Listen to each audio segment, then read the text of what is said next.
Halo, warga belajar PKBM Insan Desa. Pernah nggak kalian kepikiran kenapa orang-orang di sekitar kita punya kebiasaan yang berbeda? Atau, kenapa suatu kelompok punya pandangan politik tertentu? Nah, disitulah penelitian sosial berperan. Penelitian ini nggak cuma soal teori, tapi usaha nyata untuk memahami kehidupan masyarakat. Penelitian sosial itu seperti membuka mata untuk melihat hal-hal yang sering kita lewatkan. Setiap fenomena sosial, setiap kebiasaan, selalu punya alasan dan pola tertentu. Lewat penelitian, kita bisa mengungkap cerita yang tersembunyi di balik setiap perilaku sosial. Salah satu metode yang sering dipakai dalam penelitian sosial adalah survei.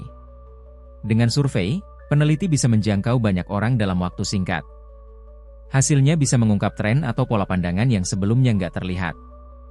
Survei ini cara praktis buat menangkap gambaran besar soal suatu isu. Ada juga metode wawancara. Di sini, peneliti bisa menggali lebih dalam tentang sudut pandang dan pengalaman pribadi seseorang. Metode ini sering menghasilkan cerita menarik yang memperkaya hasil penelitian sosial. Selain itu, ada metode observasi langsung.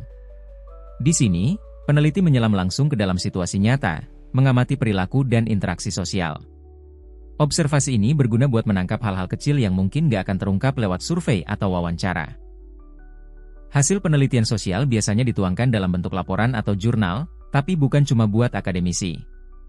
Banyak hasil penelitian sosial yang berguna buat pemerintah, organisasi, bahkan kita semua, untuk memahami permasalahan sosial dan mencari solusi. Penelitian sosial juga bisa menjadi dasar kebijakan publik.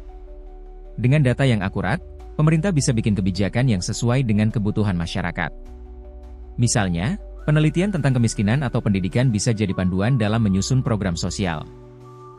Selain itu, penelitian sosial membuka mata kita pada realitas yang mungkin sebelumnya nggak terpikirkan.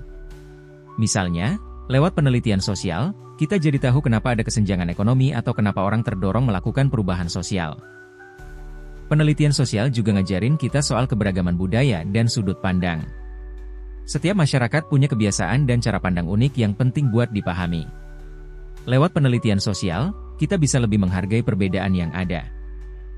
Pada akhirnya, penelitian sosial membantu kita memahami diri sendiri dan masyarakat. Setiap tindakan manusia punya alasan, setiap kebiasaan punya sejarah. Penelitian sosial adalah jendela buat melihat dunia lebih dalam dan luas. Terima kasih sudah nonton sampai akhir. Jangan lupa like, subscribe, dan share video ini. Pantengin terus buat konten menarik lainnya. Sampai ketemu di video selanjutnya.